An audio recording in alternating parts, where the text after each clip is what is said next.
Tonton video ini sampai selesai agar Anda tidak gagal paham.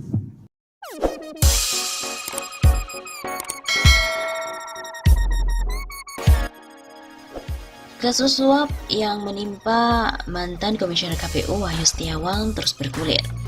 Apalagi ditambah saksi kuncinya pun atau tersangka utama, yaitu Harun Masiku juga masih buron, belum ditemukan sampai dengan sekarang. Kalau kita membahas tentang korupsi yang terjadi di KPU, tentu kita akan ingat dugaan pemilu curang 2019 kemarin. Hasil pemilu dinilai ambiar. Kasus suap mantan Komisioner KPU Wahyu Setiawan ternyata memang lebih pelik dari yang kita bayangkan. Ya, tadinya publik hanya berpikir, ini tuh cuma persekongkolan jahat antara Komisioner KPU, mantan caleg PDIP Harun Masiku dan sekelompok maklar politik di lingkaran PDIP. Nyatanya makin lama makin kuat aroma persekongkolan busuk di internal KPU. Tempo hari KPK juga sudah memanggil Komisioner KPU Sumatera Selatan, Kelly Mariana. Kelly diperiksa untuk tersangka SAE atau Saiful, yakni satu dari 4 tersangka kasus suap PAW dari unsur swasta yang memberikan suap. Loh, kok bisa Kelly ini bertalian dengan Saiful? Yang satu nongkrong di KPU Sumsel, yang lain konon katanya wirawiri di DPP PDIP. Maklum sih, Saiful diduga dalam tanda kutip orang dekat Sekjen PDIP Hasto Kristianto.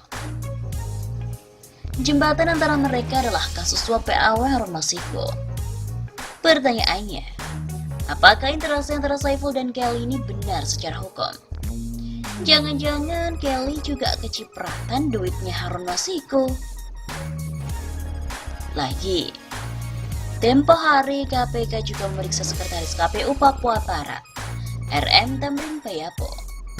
Ini soal pengembangan kasus suap yang menjerat Wahyu Setiawan. Karena dalam operasi tangkap tangan atau OTT terhadap Wahyu Setiawan pada 8 Januari, KPK menyita sebuah buku rekening berisi 600 juta rupiah. Buku rekening itu disita dari tangan ex-anggota Bawaslu sekaligus orang kepercayaan Wahyu, Agustiani Tio Fredalina.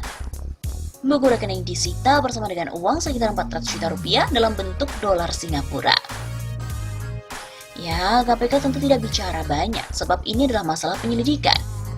Tapi publik juga sudah bisa menduga Tamrin terkait dengan urusan uang 600 juta rupiah.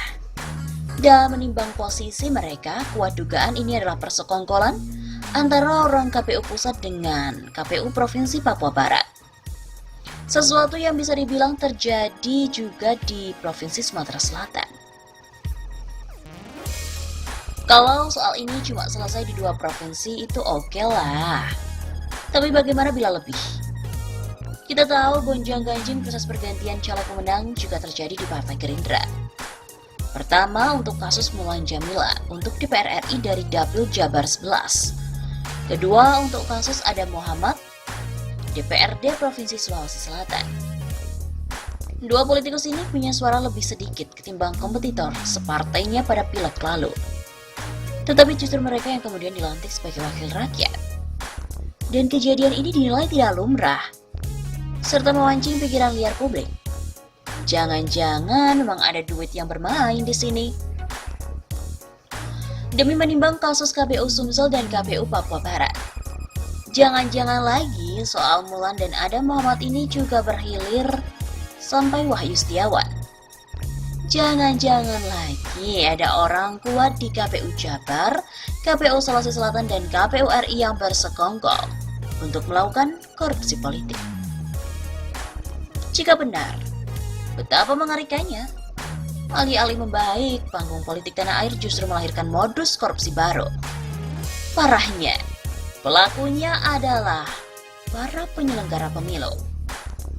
Dan kita sedang dihadapkan pada kekhawatiran bahwa kasus suap mantan Komisioner KPU Wahyu Setiawan ini bersifat sistemik, yaitu sebuah persekongkolan antara penyelenggara pemilu pusat dan daerah.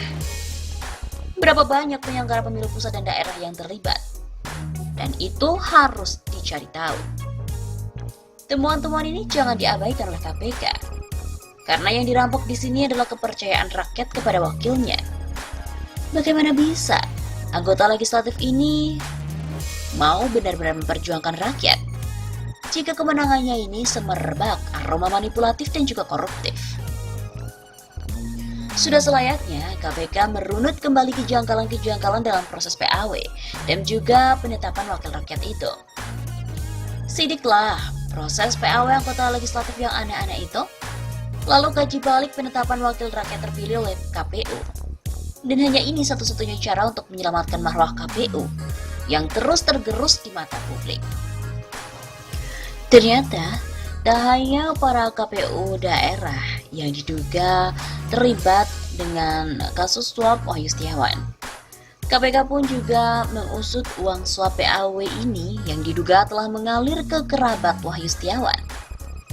KPK mengendus uang hasil kasus dengan dugaan suap pergantian antar waktu atau PKAW anggota DPR 2019-2024 fraksi PDIP ini mengalir ke rekening salah satu anggota keluarga mantan komisioner KPU Wahyu Setiawan.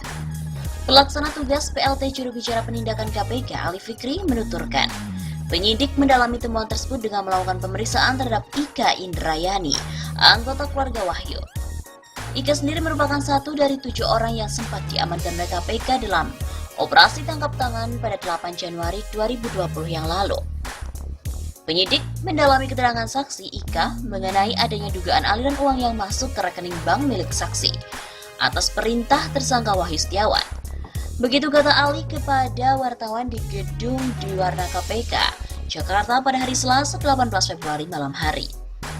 KPK pun terus berupaya menelisik uang yang diterima oleh Wahyu terkait perkara yang juga menjerat ex-caleg PDIP Harun Masiku. Satu di antara upaya yang dilakukan adalah dengan memintai keterangan Sekretaris KPU Provinsi Papua Barat, RM Tamrin Payapo. Lembaga anti rasuah itu memandang Tamrin mengetahui uang sejumlah 600 juta rupiah yang masuk ke rekening Wahyu. Pemeriksaan terhadapnya juga dilakukan guna mengetahui dugaan penerimaan lain yang diterima oleh Wahyu. Dalam perkara ini, KPK juga baru menetapkan 4 orang tersangka, yaitu Wahyu Setiawan, Harun Masiku, Agustiani Tio Fridalina, dan juga Saiful. Meski perkara sudah berjalan lebih dari 30 hari sejak penetapan tersangka, Harun Masiku pun masih menjadi buron. Dan sebelum KPK memeriksa beberapa saksi dari KPU daerah, KPU pusat mengumpulkan para KPU provinsi. Ketua KPU pusat Arief Budiman mengatakan, pihaknya mengumpulkan KPU daerah dari 34 provinsi bulan depan. Hal ini dilakukan sebagai tindak lanjut atas kasus suap penetapan anggota DPR yang melibatkan mantan komisioner KPU Wahyu Setiawan.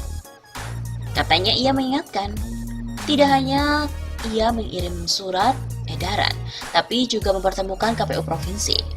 Karena katanya ia mau memberikan penekanan agar peristiwa dari kasus Wahyu ini menjadi pelajaran penting agar tidak terulang lagi. Adapun yang akan diberikan pengarahan adalah 5 komisioner KPU dari masing-masing provinsi beserta sekretarisnya. Rencananya kegiatan ini digelar pada awal Februari. Katanya juga akan membahas tentang persiapan pilkada dan membahas tentang laporan serta evaluasi pemilu tahun 2019 kemarin. Begitu kata Arief Budiman. Sebelumnya, KPK telah menetapkan Wahyu sebagai tersangka karena ia diduga menerima suap setelah berjanji untuk menetapkan caleg PDIP Harun Masiku sebagai anggota DPR terpilih melalui mekanisme PAW. Dan KPK telah menetapkan 4 orang tersangka. Wahyu dan Agustiani disangkakan melanggar pasal 12 ayat 1 huruf A atau B atau pasal 11 Undang-Undang Nomor 31 Tahun 1999 sebagaimana telah diubah dengan Undang-Undang Nomor 20 Tahun 2001 tentang pemberantasan tindak pidana korupsi Junto pasal 55 ayat 1 ke 1 KUHP. Kemudian untuk tersangka lainnya yaitu Harun dan juga Saiful, mereka disangkakan melanggar pasal 5 ayat 1 huruf A atau B atau pasal 13 Undang-Undang Nomor 31 Tahun 1999 sebagaimana telah diubah dengan Undang-Undang Nomor 20 Tahun 2001 tentang pemberantasan tindak pidana korupsi Junto pasal 55 ayat 1 ke 1 KUHP.